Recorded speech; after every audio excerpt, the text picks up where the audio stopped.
The Winterbourne Ball was considered the most prestigious event of the London season, and Cassia Gresham had absolutely no business being there. She had positioned herself behind a towering arrangement of hothouse roses, close enough to the refreshment table to appear purposeful, far enough from the dancing to avoid pity invitations.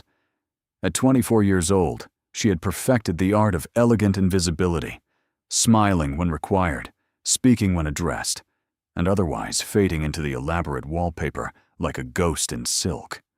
Her gown was the color of midnight, chosen deliberately because dark fabric concealed alterations better than pastels.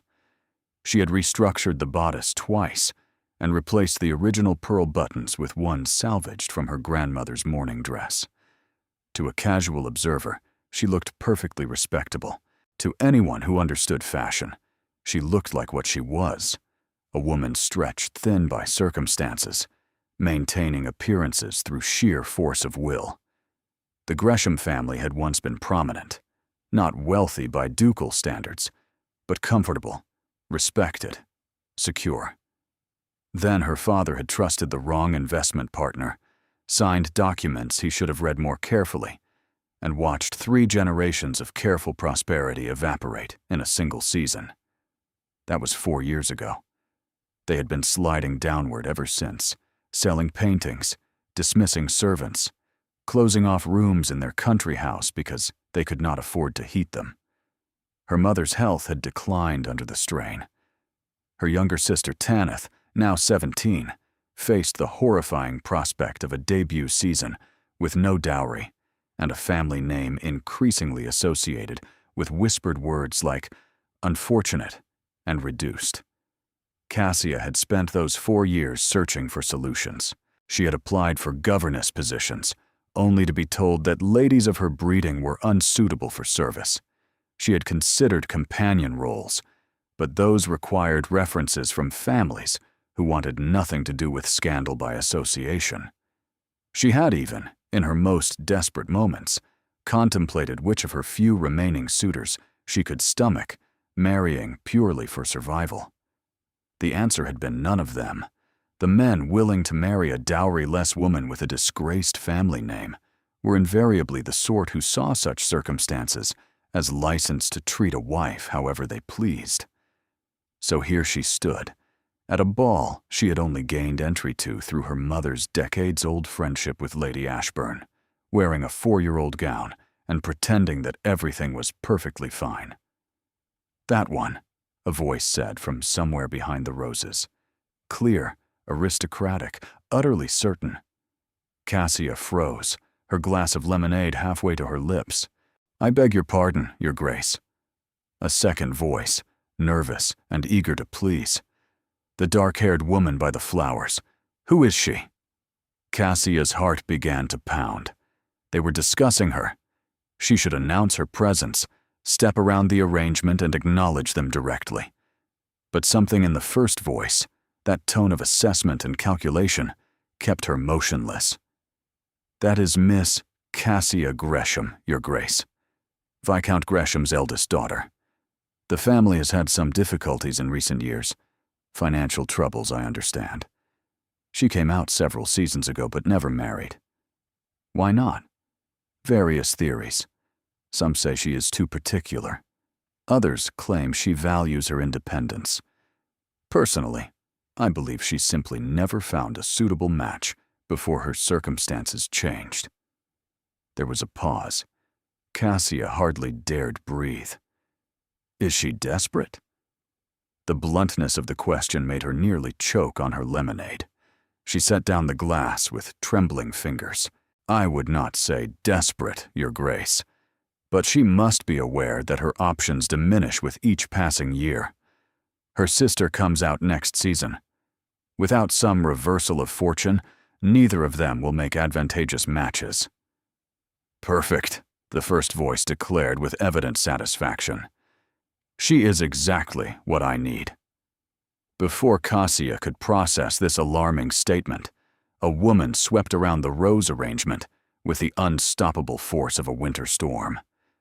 She was perhaps 60, dressed in silver brocade, that probably cost more than the Gresham family's annual household budget. Diamonds glittered at her throat, her ears, her wrists. Her white hair was arranged in an elaborate style that defied both gravity and good sense, and her eyes, sharp as cut glass, assessed Cassia with uncomfortable thoroughness. "Miss Cassia Gresham," the woman announced, not a question. "I am Lucretia Aldridge, Dowager Duchess of Westhaven. I have a proposition for you that will sound entirely mad. I suggest you hear me out before refusing." Cassia blinked at her. Around them, she could see other guests noticing this encounter, heads turning, whispers beginning. "Your Grace," she managed, executing a curtsy despite her shock. "I am honored by your attention, but I cannot imagine what proposition a duchess would have for me." "Can you not?" Lucretia's lips curved into something between a smile and a smirk. "Then let me be direct. Your gloves have been turned at least twice. Your gown, while cleverly altered, is at minimum 3 seasons old. Those garnets at your throat are paste replacements for whatever genuine stones your family has been forced to sell. You are here tonight on borrowed invitation and borrowed pride. And unless something changes dramatically, you will spend the rest of your life watching your family sink further into genteel poverty." The assessment was brutal, accurate, and delivered without malice, which somehow made it worse.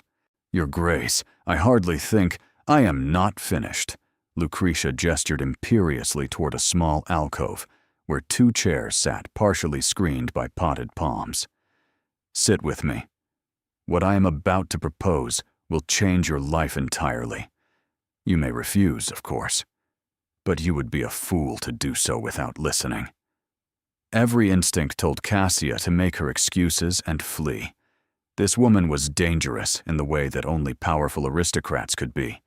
Someone who moved through society, reshaping it according to her whims. But Cassia had spent 4 years being sensible, cautious, and practical. Where had it gotten her? Standing behind roses at a ball she barely belonged at, wearing paste jewelry and praying no one looked too closely. Perhaps it was time to stop being careful. She followed the Dowager Duchess to the alcove. "I have a son," Lucretia began without preamble once they were seated. "Theron Aldridge, Duke of Westhaven.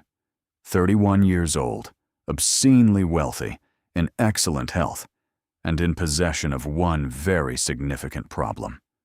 Which is, he refuses to marry, has refused for a decade, despite my introducing him to every suitable woman in England.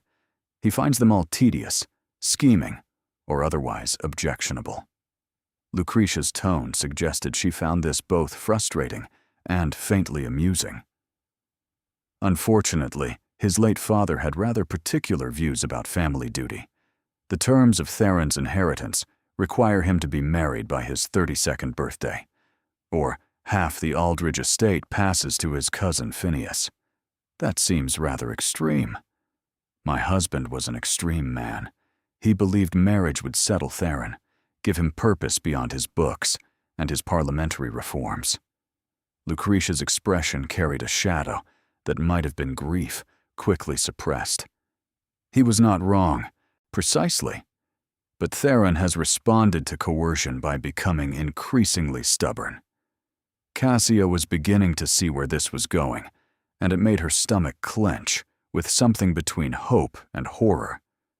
"Your Grace, surely you are not suggesting—" "Theron's birthday is in 3 weeks," Lucretia interrupted. "He needs to be married. You need money. I am proposing a business arrangement." The words hung between them, stark and impossible. "You want me to marry your son. I want you to marry my son for 1 year. Long enough to satisfy the inheritance requirements and allow us to resolve certain legal complications. After the year concludes, you will receive a quiet annulment and a settlement, generous enough to restore your family's finances entirely, pay for your sister's debut, and provide you with an independent income for life. Cassia stared at her. That is insane. That is practical. Theron needs a wife who will not bore him to tears, who possesses intelligence enough to hold conversation and dignity enough to represent the family appropriately. I have watched you for several weeks now, Miss Gresham. You meet these criteria admirably. You have been watching me? I am always watching, Lucretia said simply. It is how one survives in society. Now, I do not expect an answer tonight, but I will send my carriage for you tomorrow morning at 10. You will meet Theron. We will discuss terms properly, and you will make your decision with full knowledge of what you are agreeing to. She rose, clearly considering the conversation concluded. Wait, Cassia said, her mind spinning. Your son, does he know about this plan? Lucretia's smile turned enigmatic. He will by morning. And if he refuses? If he would rather lose half his inheritance than marry a stranger? Then you will have lost nothing but a morning. But I know my son, Miss Gresham. Theron is stubborn, proud, occasionally insufferable, but he is not stupid. Once he considers the implications properly, he will see the wisdom in this arrangement. She paused at the edge of the alcove, looking back. The question is whether you will see it as well. 10 o'clock. Do not be late. She swept away, leaving Cassia alone with her racing thoughts and the growing certainty that her life had just changed irrevocably one way or another. The Gresham townhouse had once been elegant. Now it was merely respectable, the furniture slightly shabby, the carpets worn thin in places, the walls marked by faint rectangles where paintings had hung before being sold to pay creditors. Cassia arrived home to find her mother dozing in the drawing room, a book fallen open in her lap. Lady Gresham had been beautiful once, was beautiful still in certain lights. But the past 4 years had carved worry into her face, stolen the color from her cheeks, and left her perpetually exhausted, despite doing almost nothing. Tanith was curled in the window seat, reading one of the novels she devoured constantly, stories of adventure and romance entirely unlike their actual lives. You are home early, her sister observed without looking up. Was the ball dreadful? The ball was fine. Cassia moved to wake their mother gently. Something happened. I need to tell you both, and father too if he is home. He went out. Tanith's voice carried the careful neutrality they had all developed regarding their father's evening activities. Out meant the gambling halls, the desperate pursuit of the one lucky night that would restore everything he had lost.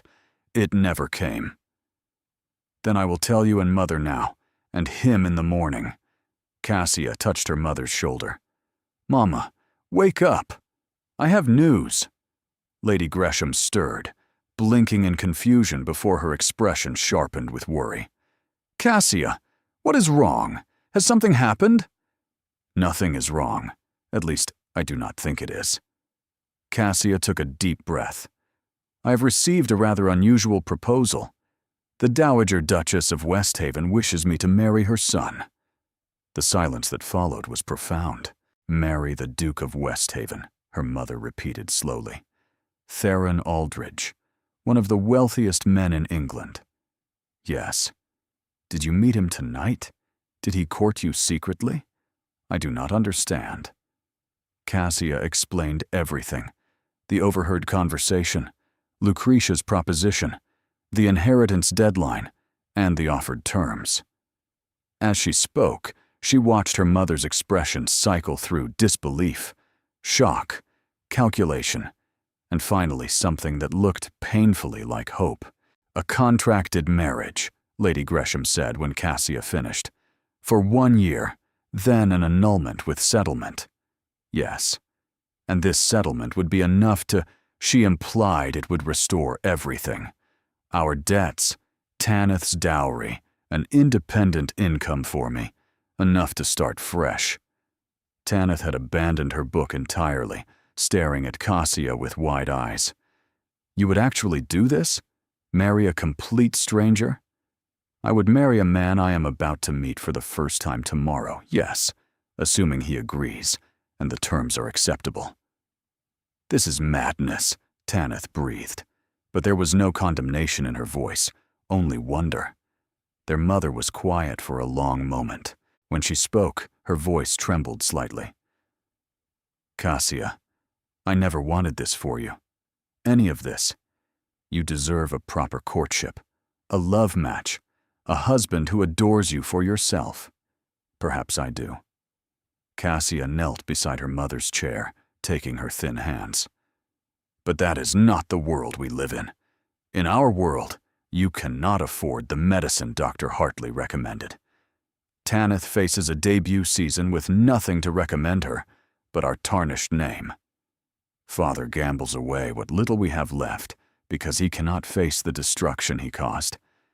This, Mama, this could fix everything. At what cost to you? 1 year. Cassia squeezed her mother's hands. 1 year of marriage to a man who, by all accounts, is neither cruel nor objectionable, merely reluctant. I have survived 4 years of watching our family crumble. I can survive 12 months as a duchess. Lady Gresham's eyes filled with tears. You are so much braver than I ever was. I learned from watching you hold this family together when everything fell apart. Cassia kissed her mother's forehead. I meet the Duke tomorrow morning. I will know more after that. But I wanted you to understand before I go. That night, Cassia lay awake in her small bedroom, staring at the ceiling and trying to imagine what the Duke of Westhaven would be like. Lucretia had called him stubborn, proud, and occasionally insufferable, hardly a ringing endorsement. But she had also mentioned parliamentary reforms, books, intelligence.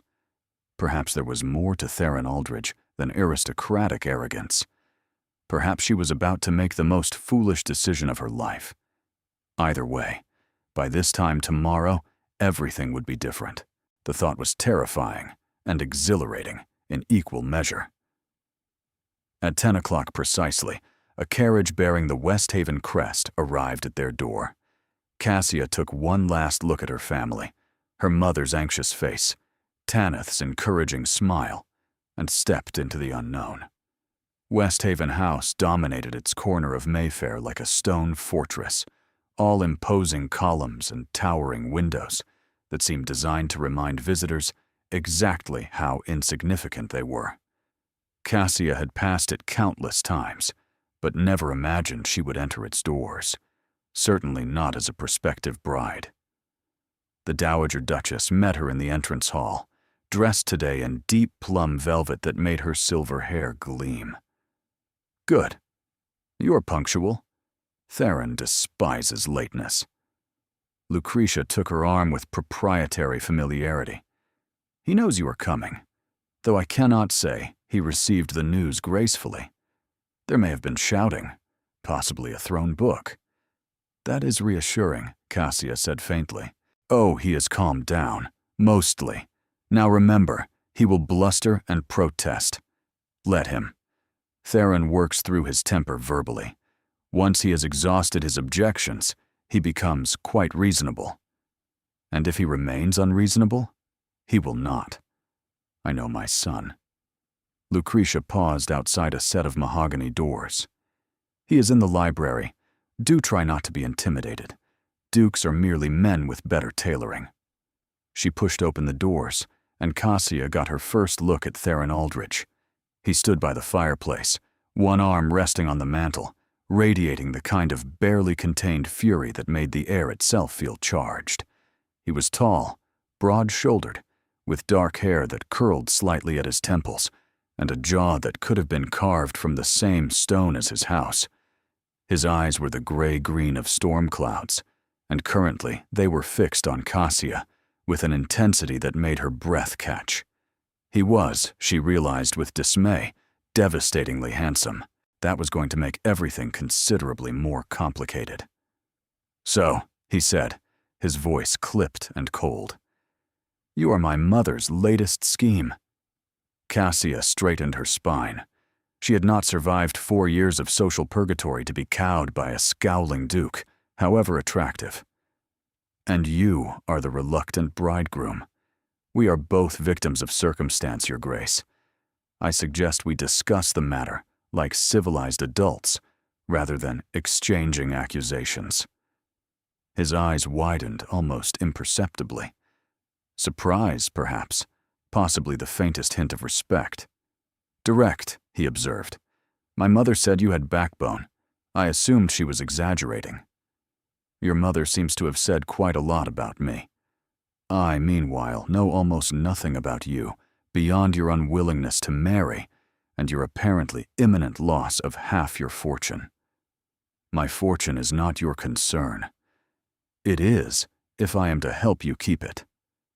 The temperature in the room seemed to drop several degrees. Theron pushed away from the fireplace, moving toward her with deliberate slowness. Let me be clear, Miss Gresham. I did not ask for this arrangement. I do not want a wife, temporary or otherwise. If my father had not written his prejudices into legal documentation, we would not be having this conversation. And yet we are having it.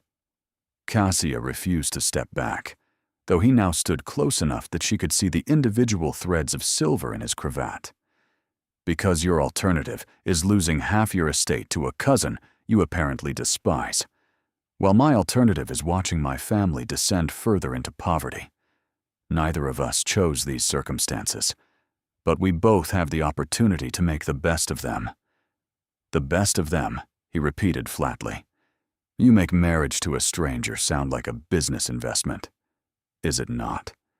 Your mother proposed a contract, terms and conditions, compensation upon completion. That is business, Your Grace, however much we dress it in ceremony. He stared at her for a long moment, his expression unreadable. Then, unexpectedly, he laughed. It was a harsh sound, more surprise than humor, but it transformed his face entirely, making him look younger, almost approachable. You are not at all what I expected, he admitted. What did you expect? Someone weeping with gratitude at the honor of becoming a duchess. Someone scheming to trap me into permanence. Someone, like every other woman my mother has paraded before me for the last decade. I have no interest in trapping you into anything, Cassia said evenly. I want to save my family. You want to preserve your inheritance. These goals align. 1 year from now, we part ways, both having achieved our objectives. There need be no scheming involved. Theron studied her with new interest, as if seeing her properly for the first time. You truly believe it can be that simple? I believe it can be that straightforward, yes. Whether it will be simple remains to be seen. Theron, stop looming over the girl and sit down, Lucretia interjected, settling herself onto a settee. We have terms to discuss. The next hour was among the strangest of Cassia's life. They negotiated her future like a trade agreement, discussing timelines, living arrangements, public appearances, and financial considerations with clinical precision. She would move into West Haven House immediately, occupying the Duchess's apartments with Lucretia as chaperone. The wedding would take place in 1 week, private ceremony, and limited witnesses. After the marriage, she would be expected to fulfill social obligations as his Duchess, attending events, hosting dinners, presenting a united front. And at the end of the year, Cassia asked. A quiet annulment, Lucretia answered, arranged through ecclesiastical courts. We will cite irreconcilable differences, incompatibility, something dignified. You will receive your settlement and your freedom. One question remains, Theron said. He had been largely silent during the negotiations, watching Cassia with that unsettling intensity. Why should I trust you to honor these terms? What prevents you from changing your mind once you have access to the Aldridge wealth and deciding you prefer to remain Duchess permanently? It was a fair question, however insulting. Because I have no interest in remaining where I am not wanted, Cassia replied. I am accepting this arrangement because my family needs salvation. not because I wish to climb socially. I have no designs on your fortune, your title, or your person, your grace. Once the year concludes, and my family is secure, I intend to live quietly on my settlement and trouble you never again. Such flattering eagerness to be rid of me. You have made your reluctance abundantly clear. I see no point in pretending otherwise. Their eyes locked, something crackling in the air between them. Challenge, perhaps, or the beginning of a respect neither had expected. Very well, Theron said finally. We have an agreement. I will marry you next week, maintain the fiction of a genuine union for 1 year, and then release you with the promised compensation. He paused, his gaze sharpening. But understand this, Miss Gresham. I value honesty above all else. If at any point you deceive me, scheme behind my back, or prove yourself untrustworthy, this arrangement ends immediately and unfavorably for you. Then we understand each other perfectly. I have the same expectations of you. For a long moment, neither moved. Then Theron extended his hand, an oddly formal gesture for a future husband and wife. Partners in necessity, then. Cassia took his hand. His grip was warm, firm, and sent an unexpected jolt of awareness through her entire body. Partners in necessity. His jaw tightened almost imperceptibly, as if he had felt something too. Then he released her hand and stepped back, the moment broken. Welcome to West Haven House, Miss Gresham. I do hope you know what you are getting yourself into. Looking at him, at the challenge in his eyes, and the reluctant respect in his voice, and the dangerous attraction she absolutely could not afford to acknowledge, Cassia suspected she had no idea whatsoever, but it was too late to turn back now. Moving into West Haven House felt like stepping into another universe entirely. Cassia arrived 3 days after their initial meeting, her modest trunk looking almost comically inadequate beside the grandeur of the entrance hall. A footman had collected her belongings with an expression of carefully concealed judgment, and the housekeeper, Mrs. Haddock, had escorted her through corridors that seemed to stretch endlessly. The Duchess's apartments, miss, Mrs. Haddock announced, opening a set of doors to reveal rooms that stole Cassia's breath entirely. The sitting room was decorated in shades of ivory and pale gold, with furniture that managed to be both elegant and inviting. Tall windows overlooked a private garden where winter roses somehow still bloomed. Through an archway, she glimpsed a bedroom dominated by a canopied bed, draped in silk the color of champagne. It was beautiful. It was also approximately 4 times the size of the entire upper floor of the Gresham townhouse. The Dowager Duchess occupies the adjoining suite, Mrs. Haddock continued, gesturing toward a connecting door. His Grace's apartments are in the east wing. Breakfast is served in the morning room at 8. Luncheon is informal, as His Grace is often occupied with parliamentary matters. Dinner is at 7. Formal dress required. Thank you, Mrs. Haddock. Cassia tried to sound confident rather than overwhelmed. I am certain I will manage. The housekeeper's expression suggested doubt, but was too professional to voice it. If you require anything, miss, you need only ring. After she departed, Cassia stood in the center of her new sitting room and allowed herself one moment of pure terror. In 4 days, she would marry the Duke of Westhaven. She would become a duchess, responsible for managing a household larger than any she had ever seen, expected to navigate social waters that had nearly drowned her even before her family's disgrace. What had she agreed to? A knock at the connecting door interrupted her spiraling thoughts.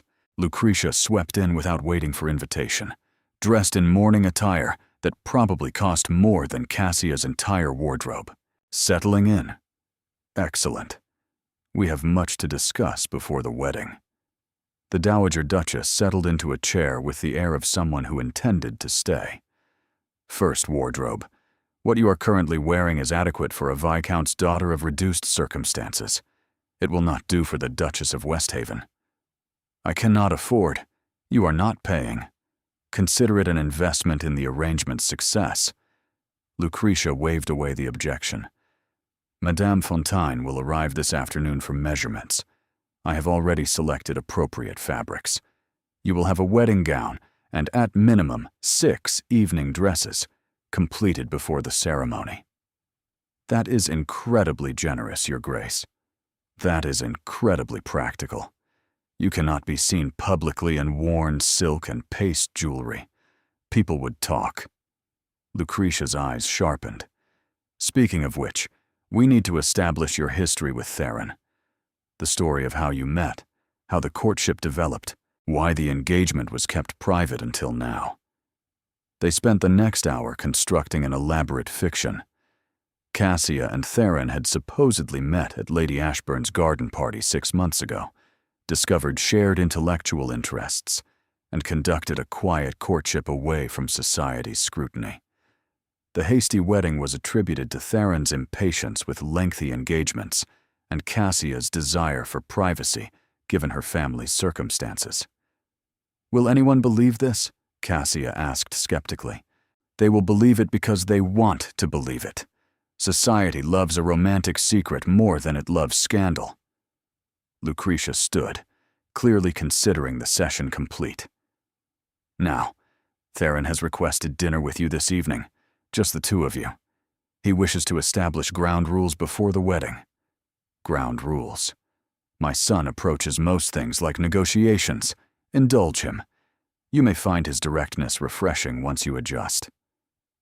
That evening, Cassia descended to the dining room, wearing the best of her limited options, a deep burgundy gown that at least had the virtue of being only 2 seasons old.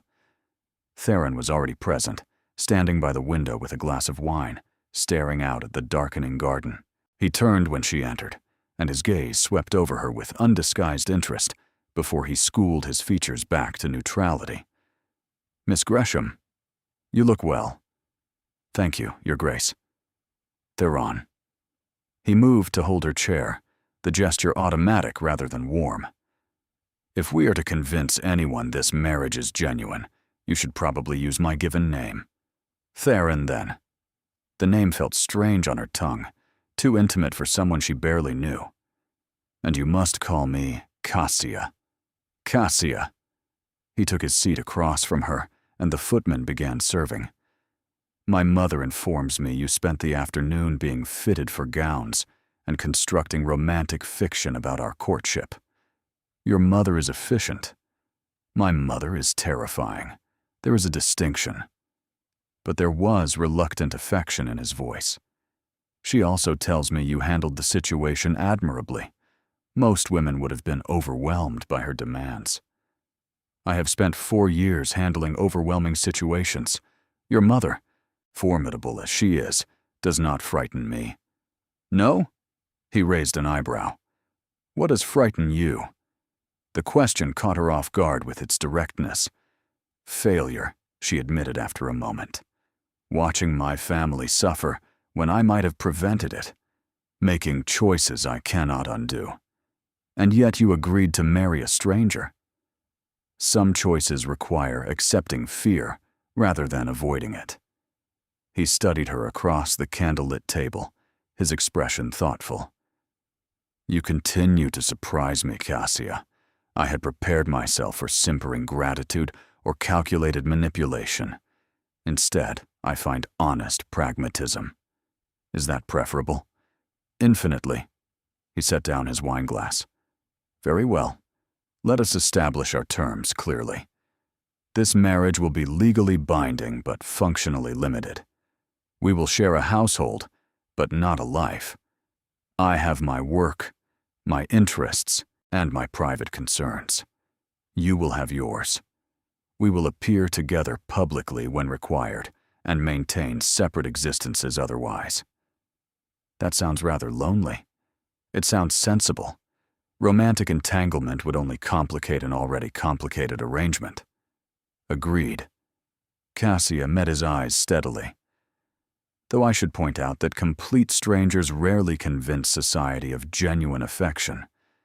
We will need to spend some time together, at minimum enough to know basic facts about each other. Such as your favorite foods, your daily habits, whether you prefer mornings or evenings. The small details that couples naturally accumulate. Very well. Theron leaned back, a trace of amusement playing at the corners of his mouth. I take my coffee black, my whiskey neat. I rise early to ride, regardless of weather. I work in my study most afternoons and read in the library most evenings. I despise social small talk, political dishonesty, and being interrupted while thinking. Your turn. I prefer tea to coffee, mornings to evenings. I read voraciously, philosophy and history mostly. I have no particular talents beyond adequate watercolors and better than expected mathematics. I value honesty, despise pretension, and become irritable when hungry. Noted. I will ensure you are always well fed. It was almost a joke. Cassia found herself smiling despite the strangeness of the situation. How considerate, Your Grace. Theron. She tested the name again. It came easier this time. We will survive this year, I think. Survive, yes. His eyes held hers, and she noticed the way the candlelight caught the green flecks in their gray depths. The question is whether we will survive it intact. Before she could ask what he meant, the next course arrived, and the moment passed. But his words lingered in her mind, long after dinner concluded, a warning she could not quite interpret. The wedding was a small affair, held in the West Haven House Chapel, with only family and essential witnesses present. Cassia wore ivory silk that Madame Fontaine had somehow completed in 4 days, and carried roses from the garden she could see from her window. Theron looked like something from a painting, tall and solemn in dark, formal attire, his expression revealing nothing as she walked toward him. When they exchanged vows, his voice was steady, impersonal, reciting words that should have meant everything, and instead felt like reading from a script. The ring he slid onto her finger was a family heirloom, a sapphire surrounded by diamonds that had belonged to his grandmother. It felt heavy, significant, a weight of history she had not earned. I now pronounce you man and wife. The kiss was brief, perfunctory, the barest brush of his lips against hers. Yet even that minimal contact sent an unexpected current through her, a spark of awareness she quickly suppressed. Business arrangement, she reminded herself. Nothing more. The wedding breakfast afterward was similarly restrained. Cassia's parents attended, her mother tearful with complicated emotions, her father subdued and avoiding Theron's eyes. Tanith bubbled with barely contained excitement, already dreaming of her improved prospects. And then it was over. The guests departed, the servants cleared the remnants, and Cassia found herself standing in her sitting room as the Duchess of Westhaven, uncertain what to do next. A knock at her door made her turn. Theron stood in the doorway, still in his wedding clothes, his expression carefully neutral. "The Ashworth ball is tomorrow evening," he said without preamble. "Our first public appearance as a married couple. Society will be watching closely." I assumed as much. You will need to be prepared. Lady Ashworth is one of the most influential hostesses in London. Her opinion shapes receptions for the entire season. Then we should ensure her opinion is favorable. He studied her for a moment. "You are not nervous?" "I'm terrified," Cassia admitted. "But I have learned that terror and capability are not mutually exclusive." His expression eased, softening almost imperceptibly. "No, I suppose they are not." He paused, seeming to debate something internally. "I will call for you at 8. We should arrive neither too early nor too late. 8 o'clock. I will be ready." He nodded once and withdrew. Cassia released a breath she had not realized she was holding. The Ashworth ball was everything Cassia had feared, and nothing she had expected. The ballroom blazed with hundreds of candles, their light reflecting off crystal chandeliers and diamond-draped guests. The cream of London society had gathered, and every single one of them turned to observe when the Duke and new Duchess of Westhaven were announced. Cassia felt their scrutiny like physical pressure. Whispers rose like wind through autumn leaves, carrying fragments she could not quite hear, but could easily imagine. Theron's hand covered hers where it rested on his arm. "Ignore them," he murmured, pitched for her ears alone. "They are curious, nothing more. Give them something to admire rather than dissect." Easy for you to say. You have been ignoring society your entire life. True. Was that a hint of amusement in his voice? But you have survived years of diminished circumstances with your dignity intact. This is merely a different arena. Before she could respond, Lady Ashworth descended upon them, a formidable woman in violet silk, whose smile revealed nothing of her thoughts. "Your Grace, what a pleasure. And the new Duchess, at last we meet properly. I must confess, your engagement took us all quite by surprise." "The best things often do," Theron replied smoothly. His hand remained on Cassia's, warm and steadying. "Cassia and I preferred to know our own minds before inviting public commentary."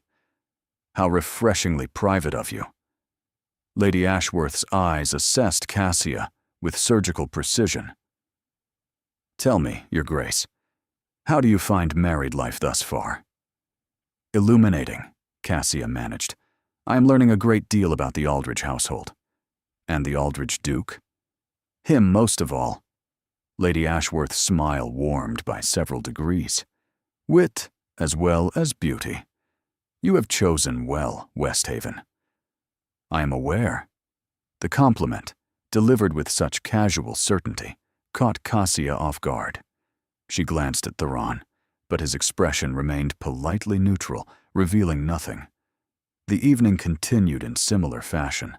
They circulated through the gathering, speaking with lords and ladies, navigating conversations laden with curiosity and subtle interrogation. Through it all, Theron remained attentive, his hand finding her elbow to guide her, his head inclining toward her during discussions, his focus returning to her again and again. To outside observers, they must have looked like a couple genuinely fascinated by each other.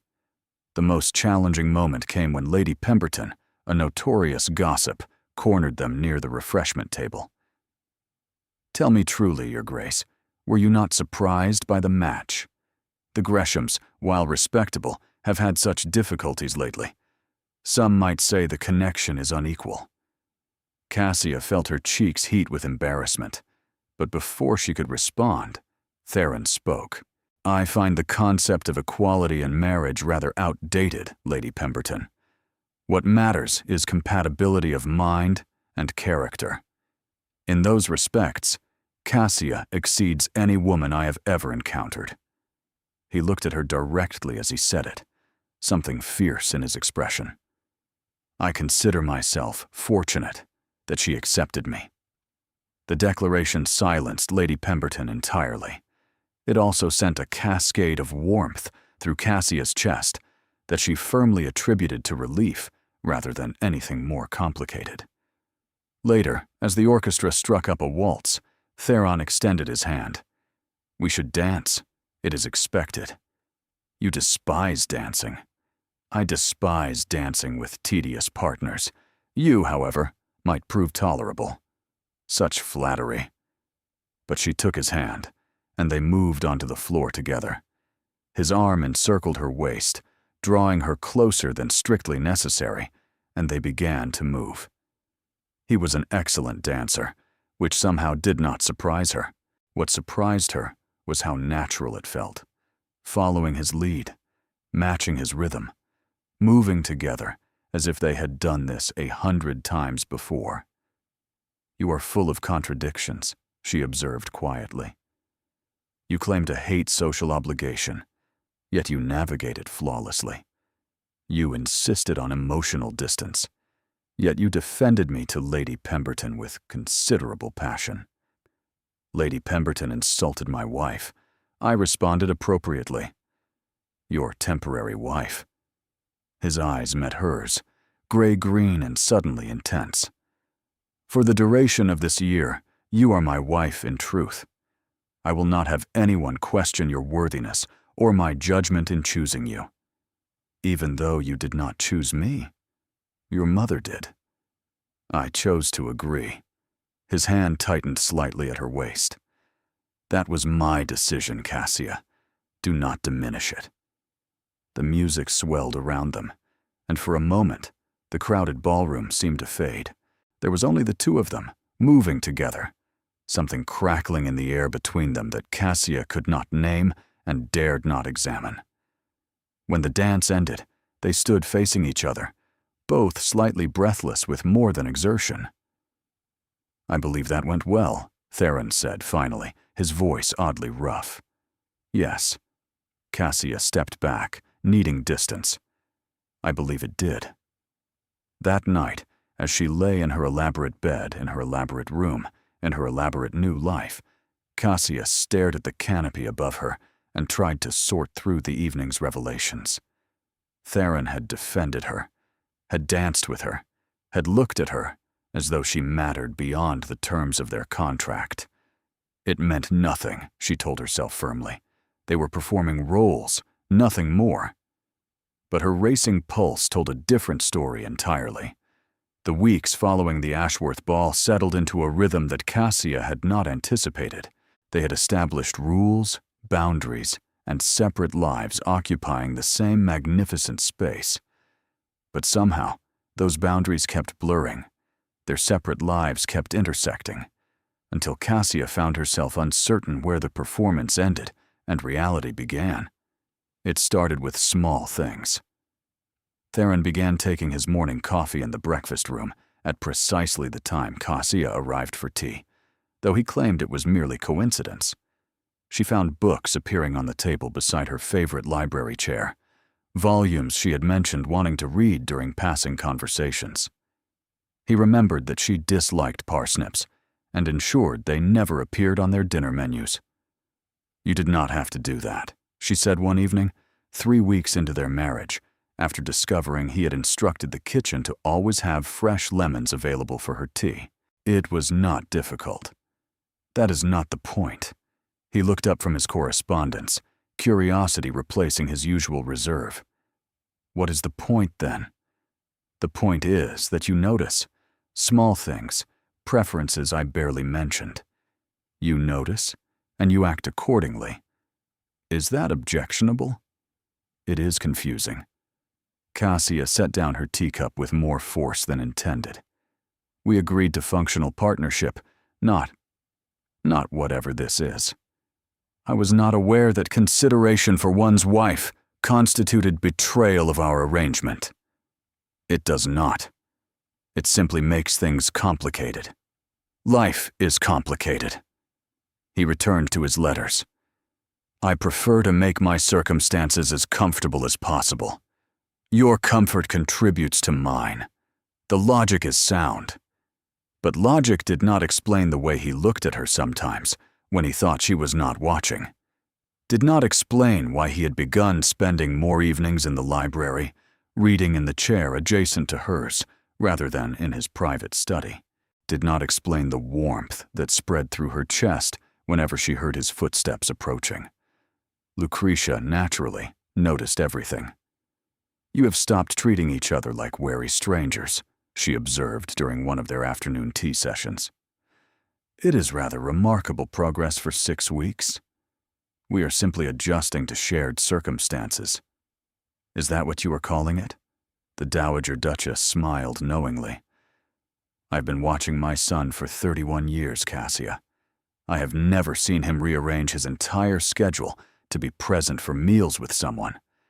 I have never seen him discuss parliamentary reform over breakfast or debate philosophical questions over dinner. He is interested in you. He's interested in maintaining a convincing fiction. If you say so, dear. Cassia wanted to argue further, but found she could not. Because the truth was, she was interested too. More than interested. Somewhere between their morning debates and evening silences, between defending each other at social gatherings and exchanging small kindnesses, she had developed feelings for Theron Aldrich that had no place in a contractual arrangement. She found herself watching him during dinner, noting the way firelight played across his features, the rare smile that transformed his stern face into something almost boyish. She listened for his footsteps in the corridor, felt her pulse quicken when he entered a room. At night, she lay awake, remembering the pressure of his hand at her waist, the intensity in his eyes, when he had called her his wife without qualification. This was dangerous. She knew it was dangerous, but knowing did nothing to prevent it. 6 weeks into the marriage, they attended the Whitmore Music Hall together. It was a smaller gathering than the Ashworth Ball, more intimate, with guests arranged in close proximity for the performance. They sat beside each other on a small settee, pressed together by the confined space. Throughout the music, Cassia was acutely aware of Theron's warmth against her side, the brush of his sleeve against hers, the scent of him, cedar and something darker, something distinctly his. During a particularly moving sonata, his hand found hers in the dim light. It might have been accidental, a casual gesture without meaning, but his fingers interlaced with hers and stayed there, held gently but deliberately until the music concluded. Neither of them acknowledged it afterward, but something fundamental had transformed between them, some final barrier beginning to crumble. That night, Theron walked her to her rooms as had become their custom. They stood in her doorway, the corridor silent around them, and he looked at her with an expression she could not interpret. "Cassia," he said quietly, "I find myself in an unexpected position. Which is, I am beginning to forget that this arrangement has an expiration." Her heart stuttered. "Theron, I know." He raised a hand, stopping whatever she might have said. "I know we agreed to boundaries. I know this complicates everything, but I cannot continue pretending that you are simply a contractual obligation when you have become considerably more." "What are you saying?" He stepped closer, close enough that she could see the conflict in his eyes, the battle between caution and something far more reckless. "I am saying that I think of you constantly, that I have restructured my entire existence around moments with you, that when we return from social engagements, the only thing I want is to continue our conversation, to hear your thoughts, to simply be in your presence." His voice dropped. "I am saying that I no longer wish this to be temporary." Cassia could not breathe. "We agreed. Agreements can be renegotiated. This is not a parliamentary bill, Theron. This is our lives. Precisely why it matters." He raised a hand, not quite touching her face, hovering millimeters away. "Tell me you feel nothing. Tell me these weeks have meant nothing to you. If you can say that honestly, I will respect our original terms and never raise this subject again." She should say it. For both their sakes, she should tell him that she felt nothing, that this was still business, that her heart remained safely uninvolved.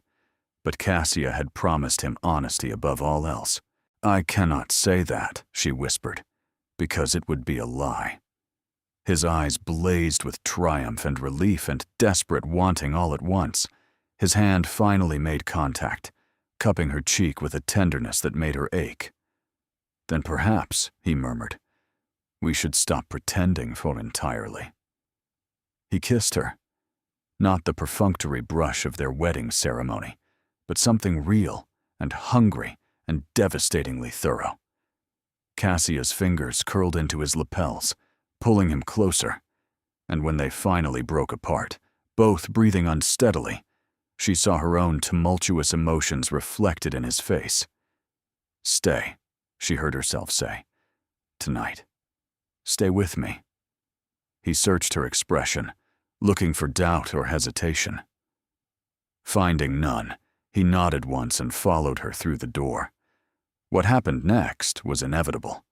Perhaps had been inevitable since the moment she took his hand in his mother's drawing room. They came together with an urgency that surprised them both, tenderness and passion intertwined. Two people who had spent weeks denying what now proved undeniable. Afterward, lying tangled in her elaborate duchess's bed, Theron traced patterns on her bare shoulder, while Cassia tried to process what they had just done. "No regrets?" he asked quietly. "None." She turned her head to look at him.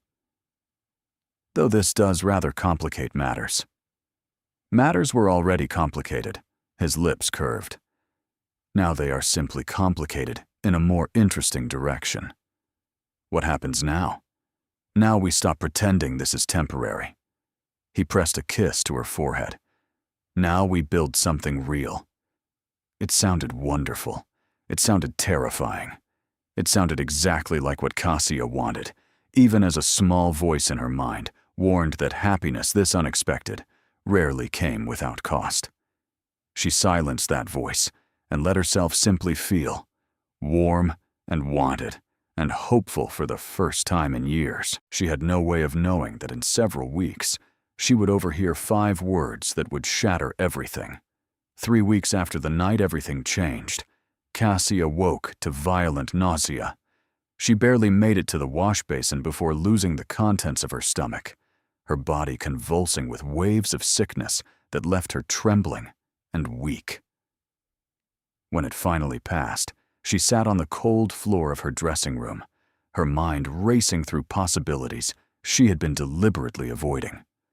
Her courses were late, nearly 4 weeks late, which she had attributed to stress, to the upheaval of her new life, to anything other than the obvious explanation. But combined with the nausea, the exhaustion that had plagued her recently, the strange sensitivity to certain foods, the obvious explanation became impossible to ignore. She was pregnant. Cassia pressed her hands to her still flat stomach, terror and wonder warring within her. A child. Theron's child, conceived during those weeks of growing intimacy, of boundaries dissolving, of 2 people falling into something neither had planned. This changed everything. Their arrangement had been for 1 year. Even with the shift in their relationship, even with Theron's declaration that he wanted this to be real, they had not discussed permanence, had not discussed children, had not discussed what happened when temporary became forever. A baby made temporary impossible. The morning passed in a daze as Cassia went through motions of her daily routine, while her mind churned with implications. Should she tell Theron immediately? Wait until she was certain? See a physician first to confirm what she already knew in her bones. And underneath all the practical questions lurked a deeper fear. What if he didn't want this? What if a child was too much, too permanent, too real? What if the man who had spent a decade avoiding marriage now found himself trapped in fatherhood he had never chosen? She could not bear his resentment, could not bear watching obligation replace affection, duty replace desire. If he stayed with her only because of the child, it would poison everything they had built. By evening, her anxiety had manifested physically. She picked at her dinner, unable to eat, and Theron noticed immediately. "You are unwell," he said, setting down his fork. "You have been pale all day. Should I send for Dr. Hartley?" "I'm fine. Simply tired." "You are lying." He rose from his chair and moved to kneel beside hers, a gesture so unexpected that it stole her breath. "Cassia, what is wrong? You have been distant since this morning. Have I done something to upset you?" "No, you have done nothing wrong." "Then what?" His hand covered hers, warm and concerned. "Tell me. Whatever it is, we will address it together." Together. The word broke something inside her. "I think I am pregnant," she whispered. The silence that followed stretched unbearably. Cassia could not bring herself to look at his face, terrified of what she might see there. Horror, resignation, the careful neutrality of a man calculating how this affected his plans. "Pregnant," he repeated finally. "You think, or you know?" "I have not seen a physician, but the signs are unmistakable. My courses are nearly a month late. I have been ill every morning this week. Her voice broke. "I'm sorry. I know this was not part of our arrangement. I know you never wanted—" "Stop." His fingers tightened on hers. "Look at me, Cassia." She forced herself to meet his eyes, and found, to her shock, not horror or resignation, but something that looked remarkably like wonder. "You are carrying my child," he said slowly, as if testing the words. "Our child." "Yes. And you thought I would be angry about this? I thought you might feel trapped, obligated. You spent 10 years avoiding exactly this kind of permanent entanglement. I spent 10 years avoiding marriage to women I did not love." He reached up to cup her face, his thumb brushing away tears she had not realized were falling. "That is not our situation. That has not been our situation for some time. But a child is unexpected, yes. Sooner than I might have planned, certainly." His expression melted into tenderness. "But not unwelcome. Never unwelcome. Not when the child is yours." "Truly? Cassia." He pressed his forehead to hers. "I told you weeks ago that I wanted this to be real. Did you think I was speaking of some limited, temporary reality? I meant permanence. I meant building a life together, a family. You never mentioned children. Because I did not wish to pressure you. Because I wanted you to choose this life freely, not feel bound by expectations." He pulled back slightly, searching her face. "Do you want this child?" "Yes." The answer came immediately, from somewhere deeper than thought. "I want this child. I want our child. I simply feared that I would reject you." His jaw set with determination. "After everything we have shared, you still expected me to prove false." "Not false. Simply human. It is not unreasonable to fear that unexpected pregnancy might alter feelings." "My feelings were altered the moment I met you," he said quietly. "Everything since has been merely accepting the inevitable. A child does not change that. A child simply gives us another reason to build something lasting." Relief flooded through her, so intense it left her dizzy.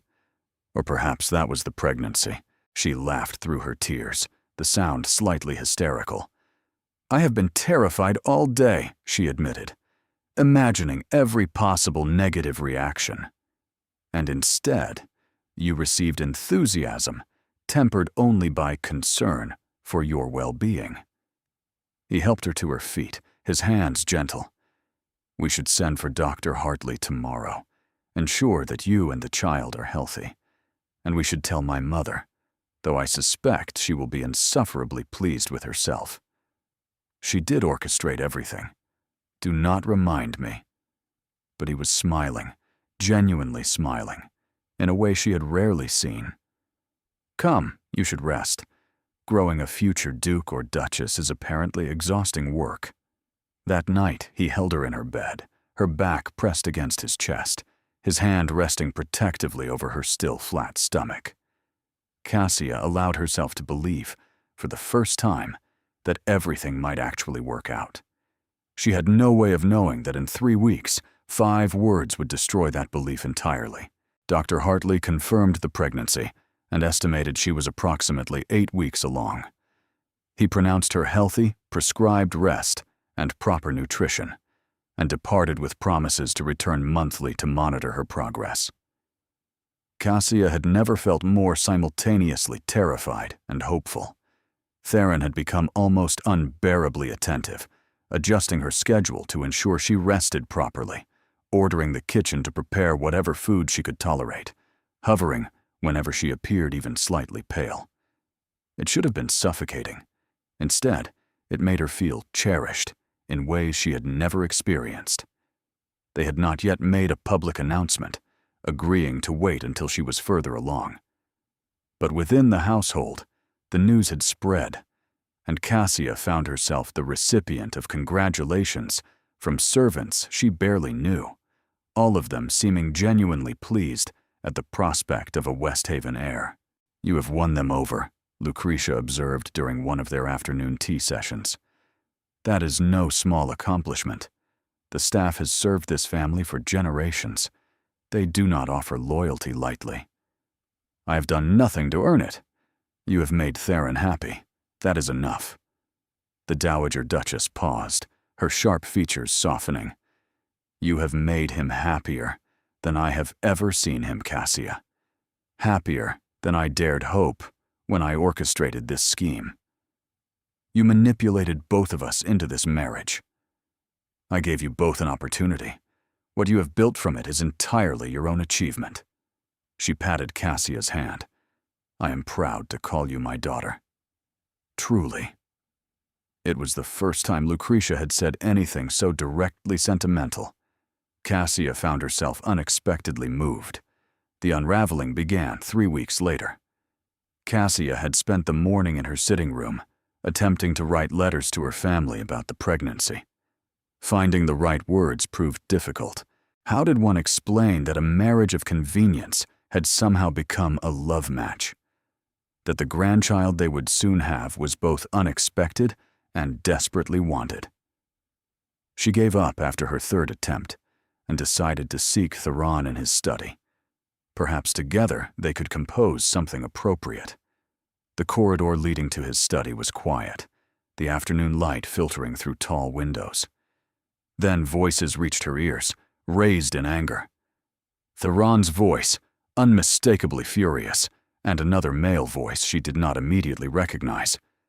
Cassia paused, uncertain whether to interrupt. She had never heard Theron sound so enraged, not even during their initial confrontation.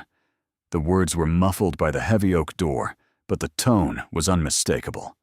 Drawing closer, intending to knock, she realized the door stood slightly ajar. Through the gap, she could see Theron standing behind his desk, his face flushed with rage, confronting a man she now recognized as his cousin Phineas Aldridge, who stood to inherit half the estate if the marriage failed. Phineas, whose claim Theron's marriage had neutralized. "You cannot be serious," Theron was saying, his voice cold with fury. "You come into my house and dare to suggest—" "I am simply pointing out what everyone already suspects," Phineas replied, his tone oily with false concern. "The timing is too convenient. A hasty marriage to an impoverished woman, and now a pregnancy within months. Society is already whispering about fortune hunters and trapped dukes. Get out. Face the truth, cousin. She used your mother's scheme to her advantage. A year was never going to be enough for her, not when permanent access to the Aldridge fortune was possible. I said get out. Not until you acknowledge what is obvious to everyone except you." Phineas leaned forward. "She trapped you into this. Everyone knows it." And then Theron spoke. 5 words that shattered Cassia's entire world. "She trapped me into this." Cassia heard nothing after that. The context, the fury, the denial that surely followed, all of it dissolved into white noise. She heard only those 5 words in Theron's voice, confirming every fear she had ever harbored, every doubt she had tried to suppress. She trapped me into this. The corridor seemed to spin around her. Pressing a hand to the wall, she fought the urge to be sick, and then she ran. Down the corridor, up the stairs, into her rooms, where she slammed the door and pressed her back against it, gasping for breath. It had all been a lie. Every tender word, every gentle touch, every promise of wanting this to be real. All of it, a performance. He had never stopped seeing her as his mother's scheme, a manipulation he had been forced to accept. And now, with the pregnancy, he felt truly trapped, bound to her permanently by a child he had never wanted. She trapped me into this. The words echoed in her mind, each repetition cutting deeper. She had been such a fool. Had believed that someone like Theron Aldridge could genuinely love someone like her. Had allowed herself to hope when she should have known better. Moving through the room in a daze, Cassia pulled out the small traveling case she had brought from her family's home. Her original belongings, the few items that were truly hers. With trembling hands, she began to pack. She would leave. Tonight, if possible. Return to her family. Explain that the arrangement had ended prematurely. They would have to survive somehow. Would have to find another solution. Because she could not stay here. Could not spend another moment in a house where she was merely tolerated. Where her presence was resented. Where her child would be viewed as evidence of manipulation rather than love. A knock at her door made her freeze. Cassia, Theron's voice concerned. The servant said you came upstairs rather suddenly. Are you unwell? She did not answer. Could not trust her voice. Cassia, I am coming in. The door opened before she could stop it, and Theron entered to find her standing over a half-packed traveling case, her face streaked with tears she had not managed to suppress after all. His expression cycled from concern to confusion to alarm in rapid succession. What is happening? Why are you packing? Where are you going? Away. Her voice came out raw, broken. I am leaving, Your Grace. Our arrangement is concluded. What are you talking about? We have no arrangement anymore. We have a marriage. A real one. Do we? She laughed bitterly. That is not what I heard you telling your cousin. His face went pale. You heard. I heard everything I needed to hear. She turned away from him, unable to bear the sight of his face. 5 words, Theron. That was all it took to reveal the truth of what I am to you. Cassia, whatever you think you heard, she trapped me into this. She repeated his words back to him, each one poison on her tongue. Your exact words. I heard them clearly enough. You heard them without context. He moved toward her, but she stepped back, putting the bed between them. Cassia, listen to me. Phineas came here spewing accusations, claiming that you deliberately engineered the pregnancy to secure your position. I was repeating his words back to him in disgust before telling him exactly how wrong he was. How convenient. It is the truth. Is it? Or is that simply the explanation that preserves our arrangement until you no longer need me? She pressed her hands to her stomach, protective even now. I will not raise my child in a house where they are viewed as evidence of manipulation. I will not spend years watching you resent us both. I do not resent you. I love you. Then why did you say those words? I did not say them as my own belief. I was quoting Phineas, throwing his accusation back in his face. Theron ran his hands through his hair in obvious frustration. If you had heard the full conversation, you would have heard me telling him that marrying you was the best decision I have ever made. That this child is wanted and loved. That if he ever spoke ill of you or our family again, I would destroy him socially and financially. Cassia wanted desperately to believe him, but the wounds were too fresh, the fear too deeply embedded. I cannot trust this, she whispered. I cannot trust any of it. How do I know you are not simply saying what I need to hear to maintain the fiction? Because I have never lied to you. Not once. He stepped around the bed, slowly, carefully, as if approaching a frightened animal. I was furious with my mother when she orchestrated this marriage. I was resistant and resentful and determined to maintain distance. But you, Cassia, you made that impossible. Your intelligence, your dignity, your strength, everything about you made it impossible to remain indifferent. Theron, I love you. He reached her now, his hands cupping her face, forcing her to meet his eyes. Not because of any arrangement, not because of convenience or obligation or inheritance requirements. I love you because you challenge me and surprise me and make me want to be better than I am. And this child, our child, is not a trap. Our child is a gift I never knew I wanted until you gave it to me." She searched his face, looking for deception, for performance, for any sign that this was simply another layer of the fiction they had built. She found only raw, desperate honesty. "I heard you say those words," she said, her voice breaking. "And it confirmed every fear I have carried since your mother first approached me.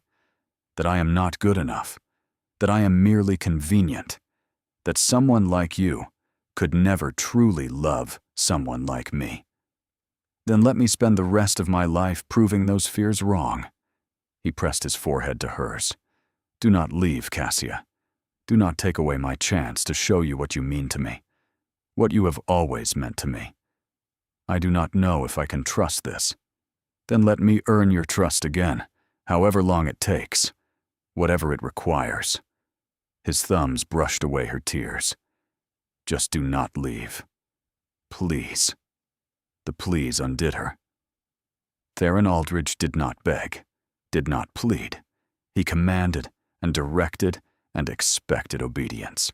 For him to ask, to actually ask, meant more than all his declarations combined.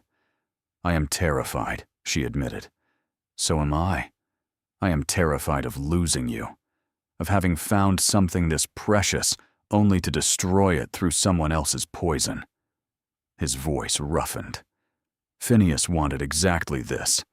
He wanted to drive a wedge between us, to make you doubt me, to destroy our marriage so he could claim what he believes is rightfully his. Do not let him win, Cassia. Do not give him that power over us. She closed her eyes, feeling his warmth, his solidity, his desperate grip on her face. And she made a choice. "I will stay," she whispered. "But you must promise me something. Anything. Promise me that when doubts arise, when fears surface, we will speak to each other directly. No assumptions, no conclusions drawn from overheard fragments. We address things together. I promise." He kissed her forehead, her cheeks, her lips. "I promise, Cassia. Always together. Never apart." She collapsed against him, exhaustion and relief flooding through her in equal measure. His arms wrapped around her, holding her tight. And for long minutes they simply stood there, two people who had nearly lost everything finding their way back. "I love you," she said finally, the words muffled against his chest. "I know." She felt him smile against her hair. "I love you too, more than I have words to express." The weeks following the crisis became a period of rebuilding and revelation. Theron made good on his promise to earn her trust, demonstrating his devotion in ways both grand and subtle. He arranged for Phineas to be cut off entirely from family social circles, ensuring that the man who had nearly destroyed their marriage suffered consequences for his malice.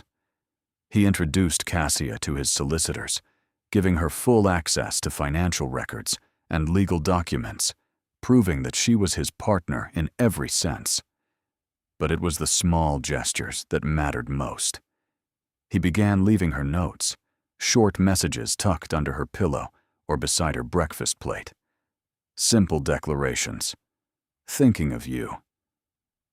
Tonight cannot come soon enough. You make every day brighter." They were so unlike his usual reserve that Cassia treasured each one, pressing them into a book she kept by her bedside. He attended every physician's visit, holding her hand while Dr. Hartley examined her, asking detailed questions about her health and the baby's development. When she suffered from morning sickness, he held her hair and brought her water and refused to leave her side, despite her protests that she was perfectly capable of being ill without assistance. "You are carrying our child," he said simply. "There is nowhere else I would rather be." The pregnancy progressed smoothly. By the 4th month, she had begun to show, a gentle swell beneath her gowns that Theron found endlessly fascinating. He would rest his hand there while they read together in the library, feeling for movement, his expression soft with wonder whenever the baby stirred. "I cannot quite believe this is real," he admitted one evening, "that in a few months we will have a child. An actual small person we are responsible for raising. Terrifying, is it not? Terrifying. And wonderful." He pressed a kiss to her temple. "I never imagined wanting this, never imagined being capable of it. My father was distant, cold, more concerned with duty than affection. I assumed I would be the same. You will be nothing like that. How can you be certain?" "Because you care." She turned to face him. "Because you notice when I am tired, or anxious, or sad. Because you have spent months proving that you are capable of tenderness, even when it does not come naturally. That man will be an excellent father." His expression revealed vulnerability mingled with determination. "I want to do this properly. Not the arrangement we originally agreed to. I want a real marriage, publicly acknowledged, with vows we actually mean. We already exchanged vows.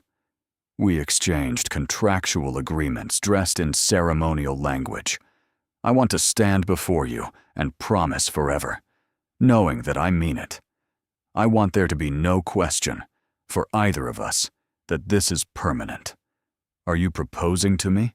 We are already married. Then I am proposing that we renew our commitment, properly this time." He took her hands in his. "Marry me again, Cassia. Not because we have to, but because we want to. Because we choose each other freely, without manipulation or obligation, or any reason except love." Tears pricked at her eyes. "Yes. Of course, yes."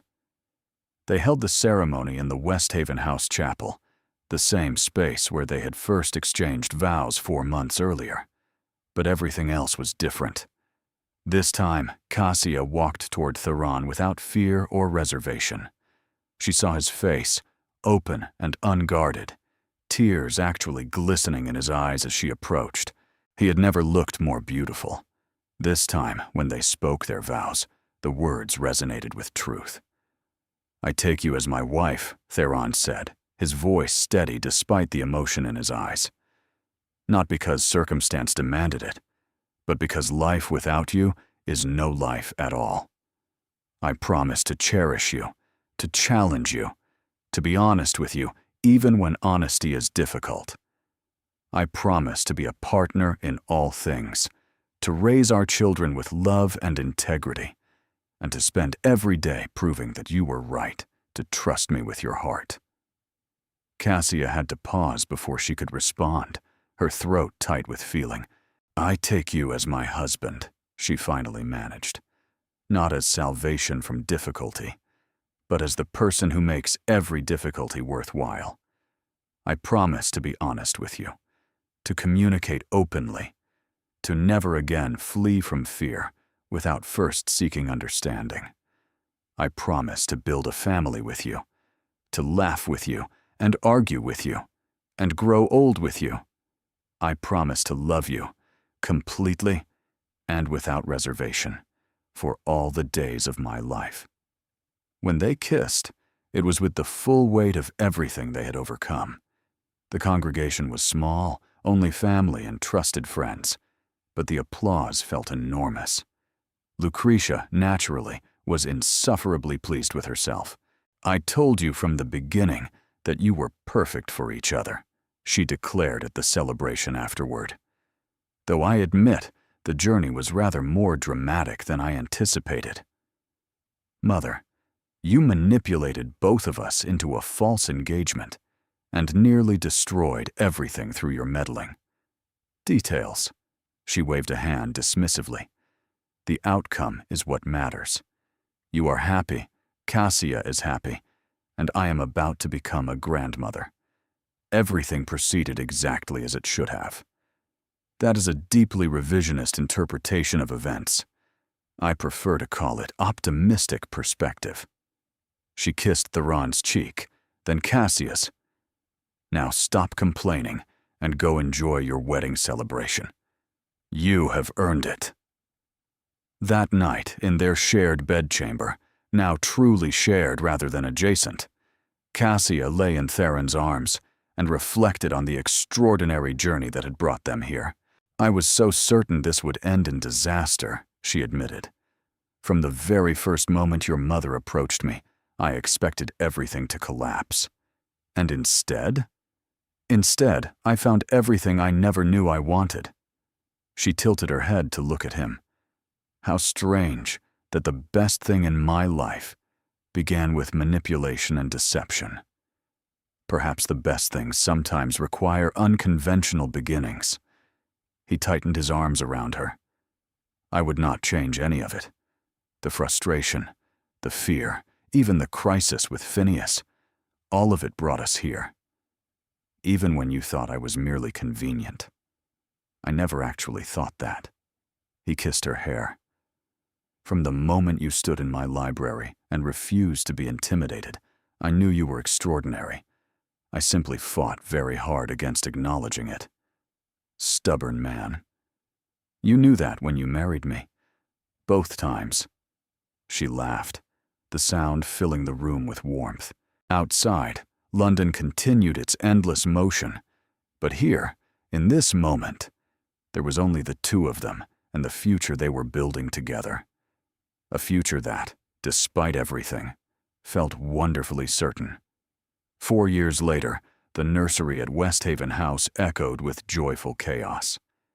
Cassia stood in the doorway, watching her husband attempt to negotiate with their 3-year-old son, Edmund, while simultaneously preventing their 18-month-old daughter, Rosalind, from eating the wooden blocks that were supposed to be teaching her shapes. Edmund, we do not throw blocks at our sister's head, even when she takes our toys, Theron was saying with remarkable patience. And Rosalind, blocks are for building, not for eating. We have discussed this. Rosalind responded by shoving another block toward her mouth with evident determination. Edmund took advantage of his father's divided attention to reach for another projectile. Need assistance? Cassia asked, unable to suppress her smile. Theron looked up, his hair disheveled, his cravat missing entirely, his expression somewhere between exasperation and adoration. Your children are absolute terrors. They are only my children when they misbehave. When they are angels, they are yours. They are never angels. True. She entered the room, scooped up Rosalind before another block could meet its fate, and handed a substitute toy to Edmund that seemed to satisfy his need for throwing things. Though I seem to recall someone claiming he would be a terrible father. I claimed no such thing. I said I feared being like my own father. And look at you now, covered in block dust, negotiating with toddlers, completely besotted with your offspring. I am a duke. I am not besotted. You read Edmund 3 bedtime stories last night because he asked prettily. That is called excellent parenting, not besottedness. Cassia laughed, crossing to press a kiss to his cheek. Whatever you call it, I love watching you with them. I love what we have built together. Theron's expression grew tender. He shifted Rosalind in his arms to free a hand, reaching out to touch Cassia's face with familiar gentleness. As do I. Though I confess I never imagined this life when my mother first presented her scheme. None of us did. She leaned into his touch. And yet, here we are. Much had changed in 4 years. Cassia's family had flourished under the financial security Theron's generosity provided. Her father had stopped gambling, finding purpose instead in managing the restored family estate. Her mother's health had improved dramatically once the burden of constant worry lifted. Tanith had made a brilliant debut, ultimately marrying a viscount who adored her genuinely and completely. Phineas Aldridge had been systematically excluded from society, his reputation destroyed by whispered accounts of his malicious behavior. The last Cassia heard, he had retreated to a remote country estate, bitter and alone, his scheming having cost him everything he valued. Lucretia remained formidable, meddlesome, and completely devoted to her grandchildren. She spoiled them shamelessly, taught them things Theron considered entirely inappropriate for their ages, and took obvious satisfaction in being proven right about everything. I selected Cassia from the beginning, she liked to remind anyone who would listen. I saw the potential when no one else did. You saw a desperate woman you could manipulate, Theron would respond. Details. The outcome is what matters. The marriage, forged in deception and tested by crisis, had become the solid foundation of their lives. Cassia and Theron had built something genuine from unlikely beginnings, a partnership based on honesty, communication, and the kind of love that deepened rather than diminished with time. On the evening of their 4th anniversary, they sat together in the library that had witnessed so much of their journey. The children were finally asleep, the house quiet, firelight casting dancing shadows across walls, lined with books they had both read and discussed endlessly. "Do you know what I was thinking today?" Cassia asked, setting aside her volume of philosophy. "Tell me." "I was thinking about the Winterbourne ball, where your mother found me hiding behind roses, terrified of being noticed. And now you are one of the most celebrated hostesses in London. An irony I never anticipated." She turned to face him. "I was thinking about how frightened I was, how certain that accepting your mother's proposition would lead to disaster. It nearly did. But it did not. Instead, it led to this." She gestured at the room around them, the home they shared, the life they had built. "To you, to Edmund and Rosalind, to a future I never dared imagine." Theron set aside his own book and pulled her closer, settling her against his side. "I think about it too, how close we came to losing everything because of overheard words and assumptions. We learned from it. We did. Though I confess I still want to throttle Phineas every time I think about what he tried to do. He destroyed himself. That is punishment enough. It is not enough, but I suppose it must do." They sat in comfortable silence, watching the fire crackle and pop. Outside, London hummed with its eternal energy, but here was only peace. "I love you," Cassia said finally. "Have I mentioned that recently?" "Not in the last hour. I was beginning to worry." She swatted his arm, but she was smiling. "I love you desperately, inconveniently, completely. Those are my words. I stole them because they are perfect." She tilted her head up to look at him. "Thank you, Theron." "For what?" "For agreeing to your mother's scheme despite your resistance, for letting me into your life, for fighting for us when I was ready to flee, for being a better man than you believed yourself capable of being." She touched his face. "For giving me everything I never knew I needed." He turned his head to press a kiss to her palm. "You give me far too much credit. I spent the first months of our acquaintance being stubborn and difficult. You were also honest and loyal and unexpectedly tender. The stubbornness I could work with. How reassuring." They fell into laughter, the easy humor of two people who knew each other completely and loved each other anyway. When the laughter faded, Theron pulled her closer still, wrapping his arms around her with the familiar security she had come to treasure. "I would not change any of it," he said quietly. "The manipulation, the deception, the fear, the crisis. All of it brought us here, to this life, this family, this love, and this is exactly where I want to be." Cassia closed her eyes, breathing in the scent of him, feeling the steady beat of his heart beneath her cheek. She thought about the woman she had been 4 years ago, hiding behind roses, afraid of being seen. That woman seemed like a stranger now. "Do you know what Edmund asked me this morning?" she said. "I am almost afraid to hear." He asked why we love each other so much. What did you tell him? I told him that sometimes the best things happen when we least expect them, that his father and I found each other through circumstances that seemed impossible, and we chose to turn impossibility into something wonderful. That is a rather sophisticated answer for a 3-year-old. He seemed satisfied. Then he asked for more breakfast. Theron laughed again, the sound warming her heart. Our son has his priorities straight. He gets that from you. They remained there as the fire burned low, 2 people who had found each other through manipulation and discovered love through honesty. Their story had begun with a lie whispered at a ball and 5 words overheard through a door.